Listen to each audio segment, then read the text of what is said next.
MBBS in just 16 lakhs. Kyrgyzstan, Central America, Russia, Georgia. Orbit Global Education.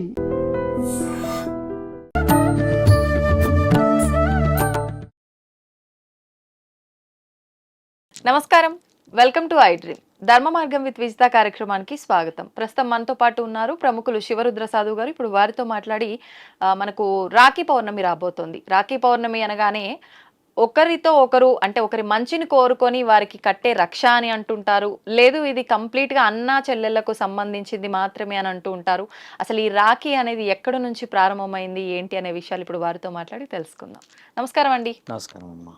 మనకు ఈ ఆషాఢ మాసంలో వచ్చే ఆషాఢ అమావాస్యకు గల విశిష్టత ఏంటి? ఆ రోజున ఎటువంటి విధి విధానాలు ఆచరించాలో వివరించండి. ఆషాఢ మాసము అంటే అమ్మ, మొన్న పౌర్ణమి పోయిన తర్వాత ఆషాఢ మాసాన్ని మనము బహుళ అమావాస్య అంటారు దీన్ని. ఈ బహుళ అమావాస్య యొక్క ప్రత్యేకతలు అంటే ఏ విధంగా పాటించాలి, అసలు ఇన్ని అమావాస్యలో వచ్చిన తర్వాత ఒక్కొక్క అమావాస్యకి మనకి ఏమేమి అంతరార్థాలు ఇస్తుంటుంది అంటే సమాజ శ్రేయస్సు కోసం మనం ఏం పాటించవలేను అని అన్నప్పుడు ఈ అమావాస్య అప్పుడు చేయాల్సిన పని ఏంటంటమ్మా, పితృతర్పణాలు అకాల మరణాల చేత ఎవరైతే అవుతారో, ఉదాహరణకి పోయిన నెల చనిపోయారు అనుకోండి, ఎవరైనా సడన్ యాక్సిడెంటో సూసైడో ఇంకేదైనా అయిందనుకోమ్మా, అలాంటి తర్పణాలని శాంతియుతముగా మనం సమర్పించి ఆ మాసం రోజు అంటే ఏదైతే ఇప్పుడు అమావాస్య ఉన్నదమ్మా, ఈ ప్రత్యేకత ఏంటంటమ్మా, ఒక 25 to 30% అకారణంగా మరణించిన ఆత్మల శాంతి కోసమని తర్పణాలని సమర్పించవచ్చు. సహజంగా మన దగ్గర ఏం చేస్తామంటే అమ్మా, పెత్తర అమావాస్య ఒకటి, తర్వాత మనము మహాలయ పక్షాలని సంక్రాంతి సమయంలో చేస్తాం. అంటే మన దగ్గర మాట్లాడే వర్షను. ఇప్పుడు ఆషాఢ మాసంలో ఏంటంటే అమ్మ, అమ్మవార్లందరూ ఈ దేశ సంచారంలో అంటే ఇప్పుడు పండగల విషయంలో కొన్ని మూడాలని చెప్పి, కొన్ని పెళ్ళిళ్ళు లాంటివి కాకూడదు అని చెప్పి నేను గతంలో ఇంటర్వ్యూలో చెప్పాను, ఎందుకు ఇవి అని చెప్పాను కదమ్మా. ఇలా వాళ్ళు ఇంటిలోనే ఉండడం చేత, గ్రామాల్లో జరుగుతున్న పూజలను అందుకోవడం చేత ఇలా అకారణంగా మరణించిన ఆత్మలను స్వీకరించి వారికి మళ్ళీ మంచి జీవితం ఇవ్వడానికి అవకాశం. సహజంగా ఏం చేస్తారంటే అమ్మా, సంవత్సరం ఆగాల్సి వస్తుంది. కానీ మన వాళ్ళు ఇప్పుడు మనం చెప్పుకోవడం కంటే ఎక్కువ అమ్మ, వీళ్ళు ఖచ్చితంగా సంవత్సరమే అవుతారు, ఏదైతే ముమ్మాటికి. కాకపోతే కొందరు ఉంటారు, అమెరికాలో ఉన్న వ్యక్తి ఇప్పుడు హైదరాబాద్లో చనిపోయారు అనుకోండి, వాళ్ళ చుట్టాలో లేకపోతే ఇక్కడున్న ప్రాంతంలో వచ్చి అక్కడెక్కడ చనిపోయాడు అనుకోండి, అలాంటి వ్యక్తులకి సమయం ఉండదు, అంత్యక్రియలకు రాలేకపోతారు కదా. అలాంటి వ్యక్తులు తర్పణాలని పెడితే నిజముగా అది ధర్మమైనదంటమ్మ స్వీకరిస్తారు. ముఖ్యంగా ఈ ఆషాఢంలో ఈ వచ్చిన బహుళ అమావాస్య రోజమ్మ, సాధువులకి భిక్ష చాలా పవిత్రమైన రోజు. సాధువులకి భిక్ష ఎందుకు, ఇది తెలుసుకోవాల్సిన అవసరం. ఎందుకంటమ్మా, ఈ మాసం మొత్తం మన తెలంగాణ అని కాదు, వేరే వేరే వేరే వేరే ప్రాంతాల వారు వేరే వేరే విధాలుగా పండుగలు చేస్తూనే ఉంటారు. మన దగ్గర బోనాలు అనేది హడావిడి కదమ్మా. సాధువుల యొక్క ఒడే ఎందుకు నింపాలి అని అంటున్నాంటమ్మా, మొన్న పోయింది గురు పూర్ణిమ. గురు పూర్ణిమ నుంచి 45 రోజులు ఈ పండగ వాతావరణాన్ని కొన్ని వంశస్థులు పాటిస్తారు మన దగ్గర. కాబట్టి సాధువులంటే మీరు ప్రత్యక్షంగా చూసినా పరోక్షంగా చూసినా ఒక గురువులతో సమానం వాళ్ళు. అలాంటి వాళ్ళందరి ఒడి నింపుకోవడం పుణ్యమైనది. మొన్న గురు పూర్ణిమ రోజు చాలామందిని పిలిచారు. కొంతమంది ఉంటారు పిలవలేని వ్యక్తులే, కానీ ఇంకొంతమంది ఉంటారు కదమ్మా, అలాంటి వాళ్ళు ఒక సాధువుల యొక్క ఆశీర్వాద బలం కడప లోపటికి తీసుకొచ్చుకొని చేసుకుంటే ఏమి జరుగుతుందంటే, ఒక సాధువు ఇంటికి రావడం 7 జన్మల పుణ్య ఫలం. ఒక సాధువు శరీరం ఎలా ఉంటుంది, చితాభస్మం రాసుకొని, గంధం రాసుకొని, ఇంకేదైనా పూజలు పురస్కారాలు ఎన్నో ఎన్నో ఎన్నో చేసిన ఈ శరీరము కంప్లీట్గా దైవానికి దగ్గరగా ఉండడం చేత, ఆ రోజు ప్రత్యేకమైన రోజు అవడం చేత ఇంట్లోకి ఏదో జన్మలో ఉన్న పుణ్యాన్ని కాపాడుకోవడానికి ఒక చిన్న హింట్. ఇంకో విషయం అయితే, సాధువుల్ని పిలవాలి చేయాలని చెప్పేసి అంత ప్రత్యేకంగా లేని వాళ్ళు ఎక్కడ ఉన్న భిక్షాటకులకి వెళ్ళి ఒక 5 మందికి దానం చేసిన పుణ్యమే. ఇన్ని పండుగలు చేయగలిగిన వాళ్ళం ఒక 5 మంది కడుపు నింపలేమో. బహుళ అమావాస్యని ఎందుకన్నారు స్వామి ఇదని అంటే, దీంట్లో ఉన్న చాలా చాలా చాలా చాలా అంతరార్థాలు చెప్తున్నాం. ఇప్పుడు ఒక వ్యక్తికి నిన్న మొన్న చనిపోయిన వ్యక్తికి ఈ తర్పణం ఇలా చేయాలని చెప్పట్లేరు. ఇప్పుడు ఏం చెప్తున్నారు తెలుసా అమ్మ, 12 నెలలకు ఇంటికి రంగేసేసి ఆ తర్వాత ఒక 4-5 మేకలో ఏటలో తెచ్చుకొని అందరు కలిసి చేసుకుంటున్నారు. అది నీ దగ్గర ఉంటే మరి లేని ఎందరో ఎందరో ఎందరో ఎందరో కాలం చేసిన వాళ్ళకి ఏమిస్తాం? ఇప్పుడు ఇలాంటివి ఉన్నాయి కదా, మొన్న ఫ్లైట్ క్రాష్ అయింది, అవును. అందులో అందరి ఎముకలు కూడా దొరకలేవు కదా, మరి వాళ్ళందరి తర్పణాలు, వాళ్ళందరి పేరు మీద మనం ఒక దీపం పెట్టలేము? అలాంటిది చేయాలి, అప్పుడు పుణ్యం కదమ్మా. ఇప్పుడు ఎలాగో నువ్వు రోజు పెట్టే దీపానికి ఈ అమావాస్య ప్రత్యేకత ఏదనంటే, దైవాదినంలో ఈ అమావాస్యకు ఒక ప్రత్యేకత ఉంది కదా. నేను గతంలో మీరు వేరే వేరే అమావాస్యలు అడిగినప్పుడు, అమ్మ నేను అఖండ జ్యోతి వెలిగించాలి, ఇంటికి తోరణాలు ఇలా పెట్టాలి, ఇంట్లో లోపల దేవతకి ఈ విధముగా మనం నైవేద్యం సమర్పించాలని చెప్పాను కదా. ఇప్పుడు ఉన్న ఈ అమావాస్యది ఏంటంటమ్మా, పితృతర్పణాలు ఎక్కడ అశాంతిగా ఉన్నాయనుకున్న వాళ్ళకి తర్పణం ఇచ్చి, ఎవరి దగ్గర అయితే మన దగ్గరికి రాలేరో వాళ్ళ దగ్గరికి వెళ్ళి పుణ్యం సంపాదించడానికి తీసుకుపోవచ్చును. పండైన పలహారమైన తీసుకోవచ్చు. మళ్ళీ ఈ అమావాస్య రోజమ్మా దేవాది దేవతలు, ఇప్పుడు గ్రామ దేవతలు చివరి అమావాస్య అనమాట, వాళ్ళు ఒక దగ్గర స్థిరంగా మళ్ళీ కూర్చుండిపోతారు. ఈ నెల రోజులు హడావిడి ఉండి వాళ్ళ స్థానాలకు మళ్ళీ వెళ్ళిపోతారు అనేది ఒక తరుణం. ఆ తర్వాత అమ్మవారి గౌరీవతాలు తర్వాత ఇలాంటి కొన్ని ఉండడం చేత అదొక లెక్క. కాబట్టి మన దగ్గర ఏంటంటే మొన్న పోయింది ఏంటంటే అమ్మ వారాహి మాత యొక్క ఒక వ్రతాలు చేశారు, 9 రోజులు చేశారు కదా. మరి వారాహి అమ్మవారు ఈ అమావాస్య వరకు ఉంటారు భూమండలంలో అనేది ఒక నానుడి. ఎలా ఉంటారు, ఏముంటారంటే అమ్మ స్వీకరించాల్సినవి ఎన్నో ఉంటాయిగా. నిన్న ఒక ఆవిడ ఫోన్ చేసింది మహబూబ్ నగర్ నుంచి, స్వామి రోజు సాయంత్రం వారాహి మాత రూపంలో ఒక కళ వస్తుంది నాకు, అంతరార్థం ఏంది అని అడిగితే, మీరు వ్రతం చేశారా అని అడిగాము. చేశాను అని అంటే, ఎలా చేశారంటే ఒక స్థలం ఉందంట వాళ్ళకి, 100 గజాల స్థలము 200 గజాలు, అందులోనే పెట్టి ఈ స్థలంలో ఇల్లు కట్టాలని చేసిందంట. పూజ అంతా అయినాక అమ్మ కళ్ళలోకి వస్తుందంట కంటిన్యూగా. అంటే ఆవిడ ఆనందపడుతుంది, అమ్మ కళ్ళలోకి వస్తుందా స్వామి అని అంటే, అవునమ్మా ఇల్లు కట్టి ఏర్పాటు చేసుకో, వచ్చే సంవత్సరం కడితే ఆమె ఆనందపడుతుంది అని అంటే, ఇంకా సమయం ఆ అమ్మ ఇచ్చుకున్న ఆశీర్వాదము అందరి దగ్గరికి రావాలి కదమ్మా. అలా మీరు ఈ అమావాస్య రోజు ముఖ్యంగా చేయాల్సింది ఏంటంటమ్మా, పితృతర్పణాలే ఒక వర్షన్. ఇంకో వర్షన్ కూడా మీకు చెప్పింది ఏంటంటమ్మా, బాగా గమనించండి, క్షుద్ర పూజలు. ఈ అమావాస్య కటిక చీకటి క్షుద్ర పూజలు చేసే వాళ్ళు అలర్ట్గా ఉంటారు ఈరోజు. అలర్ట్గా ఉండి ఆడపిల్లలు, నేను ముఖ్యంగా చెప్పేది యువకులు, ఈ చేతి కట్టేలాగా బిహేవ్ చేసుకోకూడదు, రక్తపు చుక్కపడొద్దు. అమావాస్య రోజు పౌర్ణమి రోజు అయినా సరే, బహుళ అమావాస్య అని ఎందుకంటున్నాంటమ్మా, దేవతల గొప్పతనమే మాట్లాడినప్పుడు రాక్షసుల యొక్క మూర్ఖత్వం కూడా మాట్లాడాలి కాబట్టి చెప్తున్నా.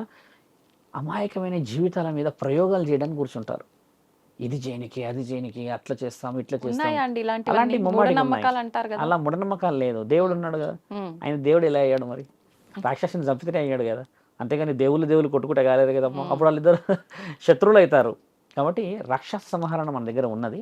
ఇప్పుడు దానికి సంబంధించిన విషయ వివరణలు ఉన్నాయి. కాబట్టి మీరు అన్నట్టుగా క్షుద్ర ప్రయోగాల యొక్క విశేష వివరణలు చాలా అలర్ట్గా ఉంటారు. కాబట్టి మనము అవాంఛనీయమైన విషయాలు చేయకూడదు, కొంచెం డెప్త్గా వెళ్దాం. అమావాస్య రోజు బయటికి ఎందుకు వెళ్ళకూడదు, ఎందుకంటే ఇప్పుడంటే ఇంత లైట్ ఉంది, అమావాస్య అని మనం చెప్పినా తెలియదు ఎవరికి కూడా. ఒకప్పుడు ఏంటంటమ్మా, అమావాస్య అంటే చీకటిగా ఆ దట్టమైన అడవులు ఊర్లే ఉండేటి, దీపాలే ఉండడం చేత బయటికి వెళ్ళకూడదు, కొంచెం ఏదైనా సస్పెక్టెడ్గా పామో తేలో ఇంకేదో మృగాలు ఇబ్బంది పడతాయి అనడానికి అంత అర్థం. ఇప్పుడు మన వాళ్ళు ఇంత వెలుగులో ఉండి అమావాస్య రోజు తాళాలు వేసుకుంటున్నారు, మరి దేనికి? శాస్త్రం తెలియకపోతే ఇలా జరుగుతాయని నా ఆలోచన తల్లి. గొప్పగా వివరణ చెప్పిన వాళ్ళు ఇంకా దాన్ని పాటింపు మన దాకా రాలేదు, భయం కూర్చుండిపోయింది క్షుద్ర పూజల మీద. ఇప్పుడు మీరు అన్నట్టుగా రాక్షసులే ఆ రోజు పనిచేస్తే దేవుళ్ళు పనిచేయరు అమ్మ ఆ రోజు. కాబట్టి దేవుళ్ళని మనము ధైర్యంగా కొలుచుకోవాలి అంటే ఇలాంటి అమావాస్యల రోజే కదా నీ భక్తి ఏందో చూపించేది. అందుకే దానం చేయాలి అని అడుగుతున్నా అమ్మ, దానం చేయాలని చెప్తున్నాం. పితృతర్పణాలు ఎందుకు పెట్టాలంటున్నానంటమ్మా, నీ కంటూ ఒక ప్రత్యేకతను ఎప్పుడు చూయించుకుంటావు, మరి ప్రత్యేకత చూయించుకోవడం చాలా ముఖ్యం. గుడికి వెళ్ళి మాంగళ్యంగా అందరూ కావాల్సిన విశేషాలు, పొద్దున్నే శివాభిషేకం చేసుకోవడం. అమావాస్య పౌర్ణమికి శివాభిషేకం చేసిన వాళ్ళకి గౌరవం చాలా బాగుంటుంది తల్లి. కాబట్టి అమావాస్య ప్రత్యేకతలు ప్రతి నెల ఉంటుంది. కాకపోతే ఏంటంటమ్మా, ఇది మా అమావాస్య, మా ఇంటి ఇల వెలుగులు, మా కుల దైవాలు బాగుండాలని అనుకున్న రోజు, ఆ రోజు కూడా అది మంచి రోజులా కనబడుతుంది. లేకపోతే అమావాస్య అనగానే ఇక భయానికి మొదలవుతున్నారు, అలా కాకూడదమ్మా. సాధారణంగా మనందరికీ తెలిసిందే, అన్నా చెల్లెళ్ళకి అక్క తమ్ముళ్ళకి సంబంధించిన ఒక పండగ రోజు ఏదైనా ఉంది అంటే అది రాఖీ. అసలు ఈ రాఖీకి పుట్టక అనేది అంటే మూలం ఎక్కడి నుంచి వచ్చింది, ఈ రాఖీ గురించి కూడా రకరకాలుగా మాట్లాడుతూ ఉంటారు. అంటే ఇది ఒక రక్ష మాత్రమే అని చెప్పి, ఇది అన్నా చెల్లెళ్ళు అక్క తమ్ముళ్ళే, మిగతా వాళ్ళు కట్టుకోవడానికి లేదు అని, లేదు ఒకరు మంచి కోరుకొని ఎదుటివారు వాళ్ళకి ఒక రక్షలా కట్టొచ్చు అని రకరకాలుగా చెప్తూ ఉంటారు. అసలు వాస్తవం ఏంటో వివరించండి. వాస్తవం ఏంటంటమ్మా, మనం వినిండవచ్చు. వామావతారం విన్నారా పేరు మీరు? ఇప్పుడు మన దగ్గర చూస్తే బలి చక్రవర్తి గురించి మాట్లాడాలి. బలి చక్రవర్తి ఏం చేస్తాడు తల్లి? ఆయన గారు ఒక యుగంలో బాగా ధర్మశాస్త్రమైన పనులలో గొప్పవాడు ఆయన. బలి చక్రవర్తి అనేది పేరు ఆయనకి ఎలా వచ్చిందనంటే, ఆయన గారు చిన్న బ్రాహ్మణుడి అవతారంలో మహావిష్ణువు రావడం చేత, మహావిష్ణువులు 3 అడుగులు కావాలి అని అడగడం చేత, అక్కడొక అడుగు ఇక్కడొక అడుగు 3వ అడుగు నెత్తి మీద పెట్టడం చేత ఆయన అలా కిందికి పోతూ పోతూ పోతూ పోతూ పోతూ పోతూ ఆయన ఆగిన లోకం పేరు సుతల. అతల వితల సుతల మహాతల రసాతల తలాతల పాతాల అంటే 7 లోకాలలో ఆయన ఆగిన లోకం సుతల. అక్కడ ఆగిన ఉంటాడు, అది 3వ లోకం. ఆ 3వ లోకం దగ్గర ఆగిపోయిన తర్వాత మహావిష్ణువుకి ఏమనిపిస్తుంది అంటే, మహావిష్ణువుకి మాత్రమే తెలుసు, ఈయన గారికి వచ్చింది మహావిష్ణువు అన్న సంగతి తెలియదు కాబట్టి అక్కడికి కాల ఆపుతాడు. ఎంత ఆలోచన ఉన్నది ఈయన ప్రేమలో. 3 అడుగులు అడిగాను, 3 అడుగులు నిమ్మలంగా ఇచ్చేసాడు. ఎందుకంటే అప్పుడు ఆయన రాజ్యాధికారి ఉంటాడు అక్కడ. ఇచ్చేసిన తర్వాత ఇలాంటి వ్యక్తిని మేము పాతాళానికి తొక్కకూడదు, ఈయన గారి గొప్ప కార్యక్రమాలు లోకానికి తెలవాలి అని చెప్పేసి చాలా తెలివిగా ఆలోచన చేసిన తర్వాత, మీరు ఎక్కడైతే ఆగారో ఆ లోకానికి ఇకపైన మీరు అధిపతులు, ఎక్కడైతే మీరు ఉన్నారో ఆ లోకానికి ఉన్న ద్వారానికి నేను ద్వారపాలకుడిని అని చెప్పేసి ఆయన గారు బ్రాహ్మణుడు చిన్న కర్ర పట్టుకొని కూర్చుంటాడు. ఇక అక్కడ ద్వారపాలకుడిలాగా ఉంటాడు. ఆయన మంచితనాన్ని మెచ్చి పైన లక్ష్మమ్మ ఏం చేయాలి మరి? తండ్రి అయితే కింద ఉండిపోయాడు, వస్తలేడు, అగొస్తలేడు. ఆలోచన చేసి అమ్మ ఏం చేస్తుందంటే, అమ్మ తండ్రి ఇక్కడ ఉన్నాడని కనిపెడుతుంది. డైరెక్ట్గా పోయి అడిగితే ఇది శాస్త్రానికి విరుద్ధం. ఆయన మనసు మెప్పించి ఒప్పించి ఆయన గారి యొక్క ఆలోచనలు మెప్పించి తీసుకొచ్చుకోవాలని బలిచక్రవర్తి గారి దగ్గరికి వెళ్ళి, మేము చాలా దూరపు ప్రయాణం చేసి వచ్చాం, కొద్ది రోజుల విశ్రాంతికి మీ దగ్గరే ఉండాలని అనుకుంటున్నామని సహజంగా ఒక స్త్రీలాగా వస్తే, సరే ఉండు చెల్లెమ్మ అంటాడు ఆయన. ఆ మాట చాలా బలమైంది తల్లి. ఇది రాఖీ పౌర్ణమిలో కూడా చెప్తారు ఇది. అలా చెప్పిన తరుణంలో ఆయన గారు ఇచ్చిన విశేష వివరణ ఏంటంటే, ఇక్కడే ఉండండి అని కొద్ది రోజులు, ఒక 10 రోజులకో 20 రోజులకో కొన్ని రోజులు చూసి, మన దగ్గర ఒక శాస్త్రం ఏంటంటమ్మా, ఎవరికైతే స్త్రీ జంజం కొడుతుందో ఆ పురుషుడు కాపాడబడతాడు అనేది రాసి ఉంది మన దగ్గర. అదే జంజముల పండగ అంటారు మన దగ్గర. జంజముల పండగ అంటే మీకు తెలుసా అమ్మా? మీకు రాఖీ పౌర్ణమి అంటే తెలుసు.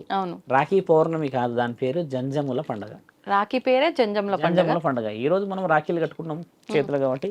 అలా ఈ అమ్మ ఏం చేస్తుందంటే, ఆయన గారి తెలివితేటలన్నీ మెచ్చి ఒక వస్త్రం, ఒక పత్తితోని మంచి వస్త్రం చేసి, శాస్త్రీయత, పురుషుడికి రక్ష కదా రాఖీ అంటే, అన్నతత్వానికి నిదర్శనంగా ఈ అమ్మ ఏం చేస్తుంది, ఆయనకు ఒక చేతికి కట్టి, కుడి చేతికి ఇది కట్టిన తర్వాత మీకు ఆయురారోగ్యాలు, ఇకపైన మీరు నన్ను చెల్లె అని పిలవడం చేత మీరు అన్నలాగా బాధ్యతలు బాగుండి ఈ లోకాన్ని సుభిక్షంగా పాలించవలను.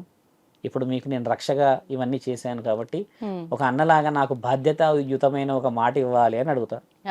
అప్పుడు ఆయన గారు, చెప్పమ్మా ఏమి ఇవ్వాలి అంటే, మీ ద్వారపాలకులని మాతో పాటు పంపించాలి అని అంటారు. అన్నప్పుడు ఆయనకు అర్థం కాదు, ఆయన ఏంది ద్వారపాలకుడు, చిన్నవాడే, ఆయన బ్రాహ్మణుడు, ఆయన నువ్వు ఎక్కడి నుంచి వచ్చావు, ఆయన అడుగుతున్నావు, తీసుకుపో అని వర్షం వస్తుంది కదా. అప్పుడు తల్లి అంటది, మహావిష్ణు, ఆయన గారు మహావిష్ణు మీ మంచితనాన్ని మెచ్చి లోకానికి మీ గొప్పతనాన్ని తెలియజేయడానికని కారణం చేత వచ్చి మీ ద్వారం దగ్గరే ఉండిపోయారు. నాకు పంపించగలరా అన్న, నేను లక్ష్మీమాతని అని చెప్పి ఇద్దరు దర్శనాలు ఇచ్చినప్పుడు వాళ్ళిద్దరిని తనివి తీరా చూసి ఆ లోకం ఎంత పావనం అయిపోయింది అని చెప్పేసి ఆ సుతలలో ఆయన గారు ఇద్దరి ఆశీర్వాదం తీసుకొని, అమ్మ తండ్రి ఇద్దరు అలా వెళ్తూ ఉన్నప్పుడు ఒకసారి పిలుస్తాడంట తండ్రిని. చెల్లి అని పిలిచినప్పుడు వెనక్కి చూస్తే, ఇప్పుడైతే కట్టావు నువ్వు నాకు 12 నెలలకి రక్ష, మరి మరో 12 నెలలకి మీరు కట్టగల, మీరు ఎప్పుడు వస్తారు చేస్తారు అని అన్నప్పుడు, మహావిష్ణువు 3వ లోకంలో ఉండడం చేత, మహావిష్ణువు పాన్పు ఎవరమ్మా? విష్ణు, ఆదిశేషుడు అవ్వడం చేత, ఈ దైవ సర్పాలన్నిటికీ అధిపతి అవ్వడం చేత మహావిష్ణువు భూమండలంలో ఉన్నారు కాబట్టి మన వాళ్ళు చేసే ఆ తరుణం, దార మీద దార పోస్తే అమ్మ అక్కడ తండ్రికి చేరుతుంది అనేది చరిత్ర నానుడి. ఇప్పుడు మీరు పోస్తారు ఒక చిన్న ఒక కలశంలో పాలు, కానీ మీరు పోసిన తర్వాత ఊరంతా అక్కడనే పోస్తుంది కదా, మరి ఆ దార కింది దాకా చేరుతుంది కదా. అలా వెళ్తూ వెళ్తూ వెళ్తూ సుతల లోకం వరకు వెళ్తుంది, అక్కడ మహావిష్ణువు కొలువై ఉన్నాడు అనేది శాస్త్రం.